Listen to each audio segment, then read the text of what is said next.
자, 여기서 이제 한 대목이 또 나오네요. 챕터 6에 샌프란시스코의 지진과 예감. 자, 샌프란시스코 지진과 예감. 자, 여기서 지금 123페이지 내용 한번 보겠습니다. 123페이지. 이게 어떤 내용이냐면 이 리버모어가 자신의 판단에서 나오는 경험, 그 경험으로 인해서 주식을 매수를 했는데 어떤 정보 제공자의 말을 듣고 판단을 오판한 겁니다. 그에 대한 얘기를 하고 있는데 한번 들어보겠습니다. 물론 나는 그런 소란스러움에 상관하지 않고 호가판을 관찰했다. 내게 호가판을 보는 것과 그로부터 어떤 신호를 읽어내는 것은 동시에 이루어지는 과정이다. 계속적으로 주가의 흐름을 관찰하다 보니까 어때요? 이 주식을 사야 되겠다는 그 자기 자신만의 판단이 나오는 거예요. 그래서 이 유니언 퍼시픽이라는 종목을 사게 되는 거죠. 이러한 정황을 확신하게 되자 나는 유니언 퍼시픽 주를 약 160에 매수하기 시작했다. 자, 160에 매수를 했다는 겁니다. 주가가 만족할 만한 수준으로 움직였기에 한 번에 500주 단위로 계속해서 매수했다. 그러니까 이런 상황이죠. 지금 상황을 보니까 뭐 예를 들어서 이런 종목들이 나왔겠죠.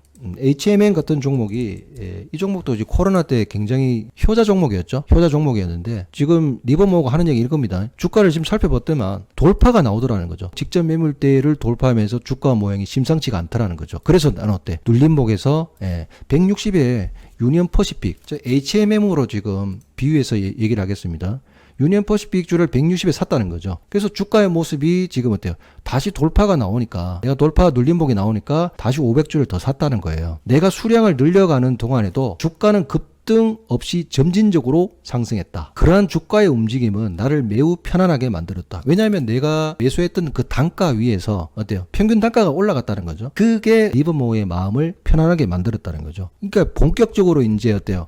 공부가 되기 시작했다는 거죠. 주가 테이프의 신호도 상승을 말해주고 있었는데 그 종목의 추가 상승이 저지될 만한 다른 어떤 이유가 없었다. 그래서 주가가 잘 치고 올라갔다는 거예요. 치고 올라갔다는 거야. 내 판단이 맞았다는 거죠. 근데 그때 갑자기 이 지배인이 다가와 뉴욕에서 전화가 왔다고 말했다. 어떤 전화입니까? 상대방은 내가 이곳에 있는지 물었으며 그가 그렇다고 답하자 그를 붙잡아 두게, 리버모어를 얘기하는 겁니다. 리버모어를 붙잡아 두라고 얘기하는 겁니다. 그에게 하딩이라는 사람이 있었어요. 하딩이라는 사람이 리버모어하고 통화를 하고 싶다고 전화가 오는 거죠. 이런 얘기를 하는 거예요. 하딩이라는 사람이 안녕하세요. 그러나 그는 인사말도 없이 소리쳤다. 대체 무슨 짓을 하고 있나? 자네 제정신이야? 네, 나는 무엇 때문인지 어안이 벙벙했다. 지금 무슨 짓을 하고 있느냐고 다시 물었다. 무슨 말씀이시죠? 그 주식을 전부 다 사들이고 있지 않나? 왜요? 제 증거금이 부족한가요? 증거금이 문제가 아니라니까. 자네 지금 천하에 둘도 없는 바보짓을 저지르고 있다는 걸 알기나 해. 무슨 말씀인지 모르겠는데요. 유니언 퍼시픽 주식을 그렇게 사들이려는 이유가 뭔가? 주가가 오르고 있잖아요. 내가 말했다. 주가 오르기 때문이라니 환장하겠군. 내부자들이 자네에게 물량을 떠넘기고 있다는 걸 모르겠나? 자네가 가장 걸려들기 쉬운 표적이란 말일세. 차라리 경마장에 가게. 돈을 잃는 건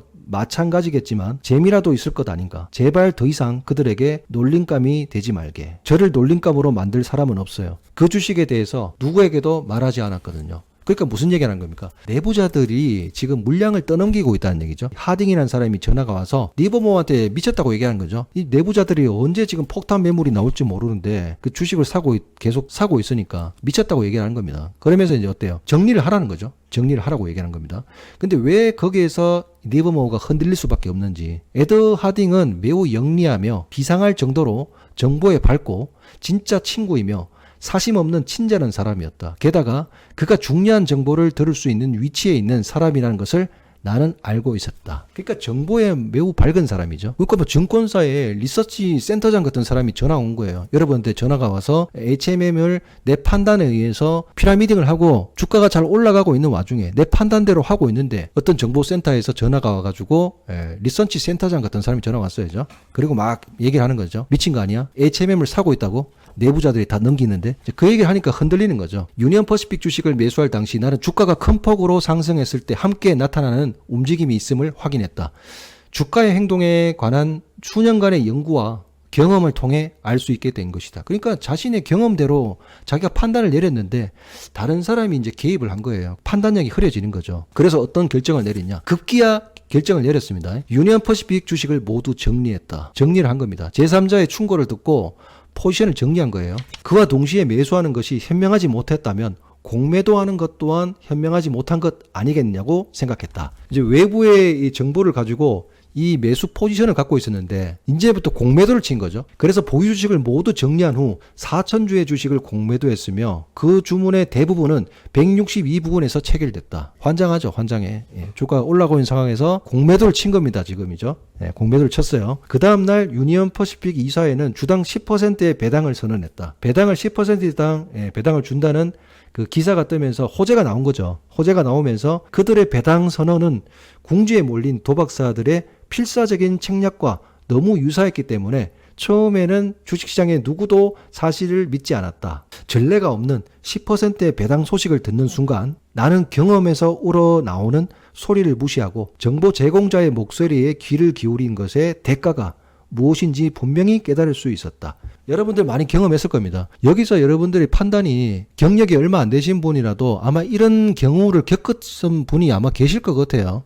자기 판단으로 인해서 그동안의 경험에 의한 판단에 의해서 매수를 했는데 다른 사람에 대한 관점이 자기하고 반대니까 더군다나 전문가잖아요. 그런 사람들의 얘기를 듣고 매도를 하고 놓쳐버린 케이스 있죠. 아마 있을 겁니다. 여기 듣고 계신 분들 중에. 다른 사람 말을 듣고 판단해서 놓친 적이 있단 말이야. 그러니까 지금 리버모어가 이런 상황이에요. 그렇게 시장에서 경험을 많이 하고 많은 상황을 겪었는데도 불구하고 다른 사람의 어떤 판단에 귀를 기울인 거죠. 그 대가가 굉장히 컸다는 겁니다. 친구의 의심스러워하는 말을 듣고선 단지 그가 사심이 없고 자신이 하고 있는 바를 잘 아는 사람이라는 이유만으로 나 자신의 확신을 무시해버렸기 때문이다. 자신의 판단을 고수할 수 있는 아까도 얘기했죠. 신념을 고수할 수 있는 용기가 필요하다. 여기서 아주 큰 경험을 한 겁니다. 리버모어가. 유니언 퍼시픽이 신고가를 경신한 것을 보자마자 나는 깨달았다. 그죠? 공매도를 치고 나니까 주가가 날아가는 거야. 돌아버리죠. 이런 상황이 온 거죠. 공매도를 쳤는데 계속해서 주가가 신고가를 경신하는 겁니다. 미치죠. 이번 공매도는 잘못된 거래다. 당시 나는 전 재산을 증거금으로 쓰고 있었는데 이거는 이제 등골이 오싹할 것 같아요. 이런 상황이 오면. 그 증거금이 예치된 곳이 하딩의 객장이었다. 하지만 그렇다고 해서 뭐가 달라지겠는가? 확실한 것은 테이프를 정확하게 읽었으면서도 바보처럼 에드 하딩이 나의 결심을 흔들도록 내버려 두었다는 것이다. 이미 엎질러진 물이었으며 비난이나 하고 있을 시간은 없었다. 이분이 대단한 게 뭐냐면요. 일반 사람 같은 경우는 어때요? 이 멘붕이죠. 멘탈 붕괴 아닙니까? 이런 자리에서 지금 매수 잘 쌓아가고 있다. 공매도 쳤는데 주가가 이래 돼버리면 이 멘탈 붕괴가 일어나죠.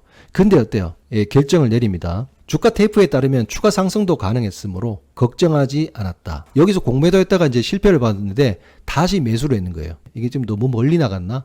요 상황 정도 되겠다, 죠. 요런 상황인데, 주가가 또 치고 나가니까 여기서 결정을 내린 거예요. 공매도했던 물량을 다시 풀고 어때요? 다시 매수한 겁니다. 다시 매수한 거예요.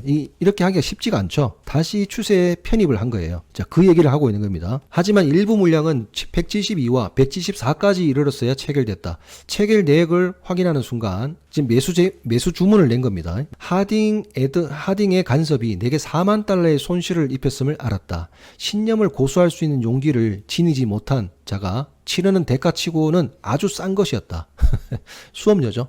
수업료를 낸 거죠. 4만 달러의 수업료를 낸 겁니다. 정말이지 아주 저렴한 수업료였다. 주가 테이프에 따르면 추가 상승도 가능했으므로 걱정하지는 않았다. 그 종목의 주가로서는 비정상적인 움직임이었으며 이사회가 그처럼 행동한 전례도 없었다. 이번에는 내가 취해야 할 조치라고 생각되는 것을 따랐다. 어떤 조치를 취했습니까? 공매도 물량을 정리하기 위해 첫 번째 4,000주의 매수 주문을 하자마자 주가 테이프가 알려주는 것을 바탕으로 돈을 벌기로 결심했으며 그대로 실행에 옮겼다. 4,000주를 더 매수하여 다음날 오전까지 보유한 후 정리했다. 그러니까 다시 매수를 전환한 거예요. 여기서 공매도를 정리하고 다시 매수를 전환해서 대단하죠. 그죠? 공매도했던 걸 다시 풀었어요. 그래서 자기 판단이 틀렸기 때문에 다시 이제 매수로 전환을 한 겁니다. 4만 달러의 손실을 복구했을 뿐만 아니라 약 1만 5천 달러의 추가 수익을 올릴 수 있었다. 근데 사실상 이런 판단을 내리기가 쉽진 않죠. 극단적인 상황인데 자기가 판단했던 부분들이 틀렸던 걸 인정하고 다시 추세에 올라타는 거죠. 와, 이게 대단하죠. 이런 것들을 하기가 힘든데 근데 여러분들한테 뭐 이렇게 똑같이 하라는 얘기가 아니라 인정하는 거죠. 내 판단이 틀렸다는 걸 인정하고 다시 포지션을 바꿀 수도 있어야 된다는 겁니다. 여러분이 투자를 하면서 앞으로 이런 일이 생길 수도 있을 거예요. 그죠? 만일 에드 하딩이 내 돈을 구원하려는 시도만 하지 않았더라면 거액을 만질 수 있었을 것이다. 하지만 그는 내게 아주 귀중한 교훈을 선물했으며 그것이 트레이드로서 나의 교육 과정에 마침표를 찍게 해주었다고 굳게 믿고 있다. 나는 이 일을 통해 비밀 정보가 아니라 자신의 판단을 따라야 한다는 것 말고도 많은 것을 배웠다. 스스로에 대한 믿음을 갖게 됐고 마침내 오래된 매매 방법의 결함을 고칠 수 있었다. 사라토가에서의 경험은 계획 없이 덤벼든 거래로는 마지막이었다. 그 이후로부터 나는 개별 종목이 아닌 기본적인 상황에 대해 생각하기 시작했다. 스스로의 힘으로 투기라는 험난한 학교에서 한 학년 진급한 것이다. 정말 길고도 험난한 과정이었다. 그래서 지금 이 파트에서 얘기한 건 뭡니까? 경험에서 나오는 자신의 판단을 신뢰할 수 있어야 된다는 거죠. 신념을 고수하고 올바른 판단을 내렸으면 자신의 판단을 믿고 투자를 해야 된다. 그런 얘기를 하고 있는 거죠. 그래서 이 상황을 겪으면서 이제 또 진급을 한 거예요. 한 학년 진급한 거죠. 오늘은 여기까지 보도록 하시죠. 고생들 하셨습니다.